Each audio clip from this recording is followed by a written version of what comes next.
Job chapter 7. Is there not an appointed time to man upon earth? Are not his days also like the days of an hireling? As a servant earnestly desireth the shadow, and as an hireling looketh for the reward of his work, so am I made to possess months of vanity, and wearisome nights are appointed to me. When I lie down, I say, when shall I arise and the night be gone? And I am full of tossings to and fro unto the dawning of the day. My flesh is clothed with worms and clods of dust. My skin is broken and become loathsome. My days are swifter than a weaver's shuttle, and are spent without hope.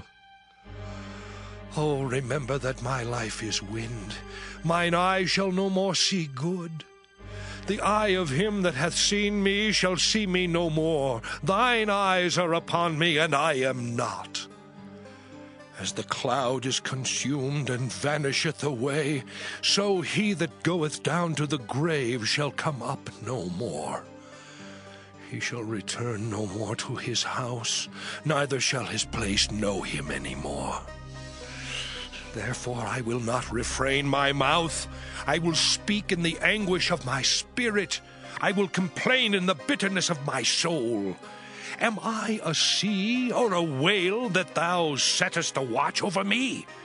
When I say, my bed shall comfort me, my couch shall ease my complaint, then thou scarest me with dreams and terrifiest me through visions, so that my soul chooseth strangling and death rather than my life. I loathe it. I would not live alway. Let me alone, for my days are vanity.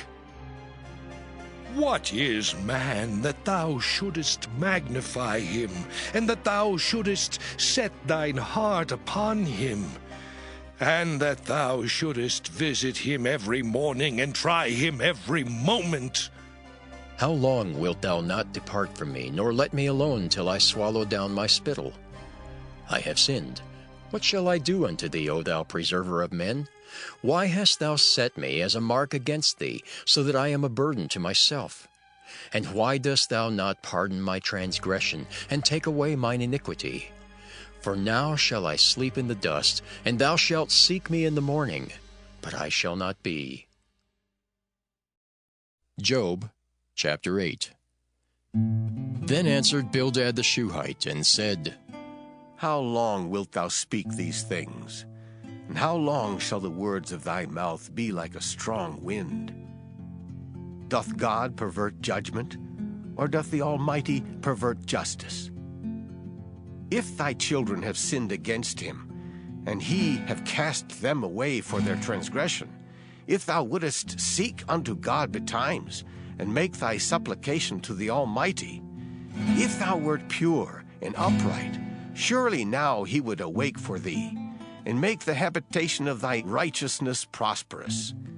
Though thy beginning was small, yet thy latter end should greatly increase. For inquire, I pray thee, of the former age, and prepare thyself to the search of their fathers. For we are but of yesterday, and know nothing, because our days upon earth are a shadow. Shall not they teach thee, and tell thee, and utter words out of their heart?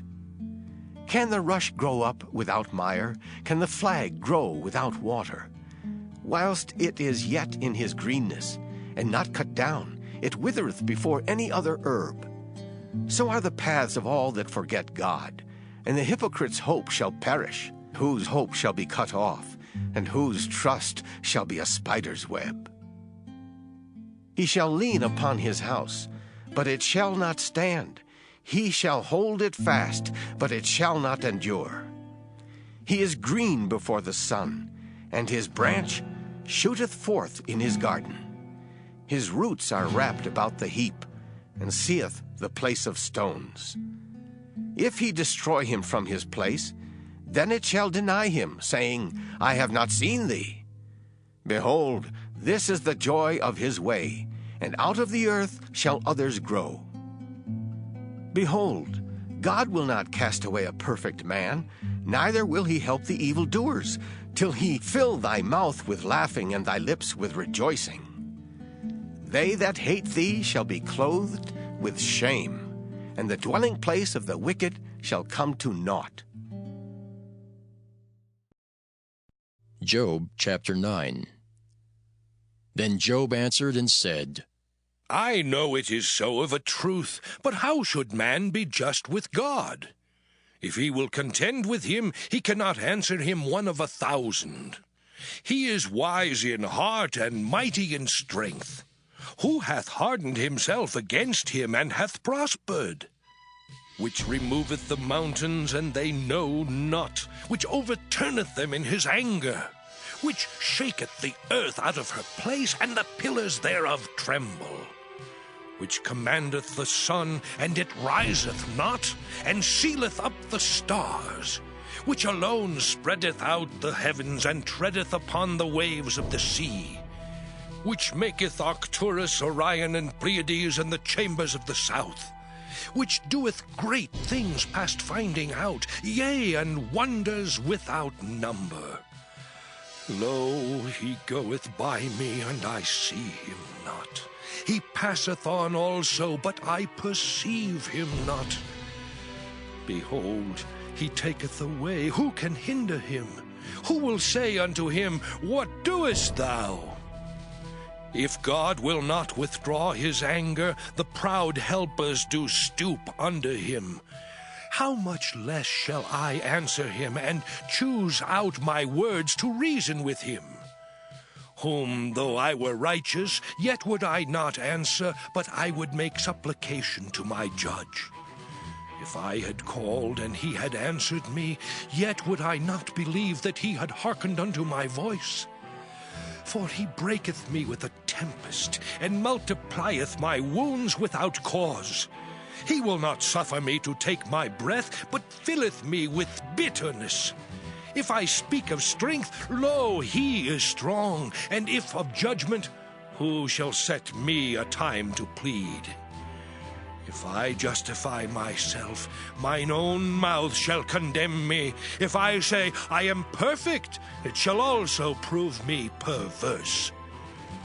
Though I were perfect, yet would I not know my soul. I would despise my life. This is one thing, therefore I said it. He destroyeth the perfect and the wicked.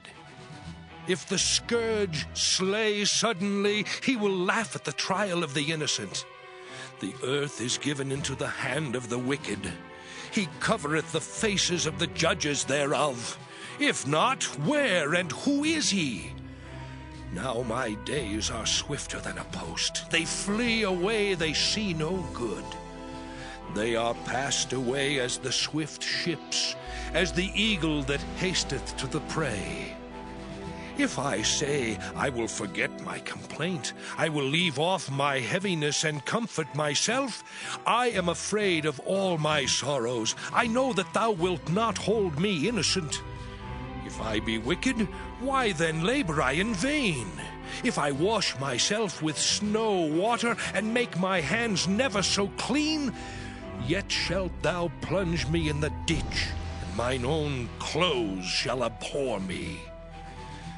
For he is not a man as I am, that I should answer him, and we should come together in judgment. Neither is there any day's man betwixt us, that might lay his hand upon us both. Let him take his rod away from me, and let not his fear terrify me. Then would I speak and not fear him. But it is not so with me.